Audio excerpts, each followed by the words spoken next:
Tel-Aviv Universitetində hazırlanan yeni mRNA texnologiyası xərzəng hüceyrələrini Troya atı prinsipi ilə içəridən məhv edir. İlk sınaqlarda melanoma hüceyrələrinin 60%-ə qədəri yox olub. İsrailin Tel-Aviv Universitetinin alimləri xəstəliklə mübarizədə dünya tibbində yeni mərhələnin başlanğıcı hesab edilə biləcək mühüm elmi nəticə əldə ediblər.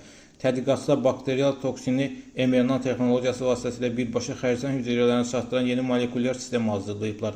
Bu yanaşma nəticəsində xərzəng hüceyrəsi zəhəri öz istehsal edir və nəticədə özünü məhv edir. Alimlərin fikrincə bu metod ənənəvi kimyoterapiyadan tamamilə fərqli işləyir. Əgər kimyoterapiya həm xəstə həm də sağlam hüceyrələrə zərbə vurursa, yeni texnologiya yalnız hədəf alınmış xərzəng hüceyrələrini sınaqdan çıxarmağa başlayır. Araşdırmanın əsasən COVID-19 pandemiyası dövründə milyonlarla insanın tanış olduğu mRNA texnologiyası təşkil edir. Lakin bu dəfə texnologiya orqanizmi virusdan qorumaq üçün deyil, xərzəng hüceyrəsini məhv etmək üçün proqramlaşdırılıb.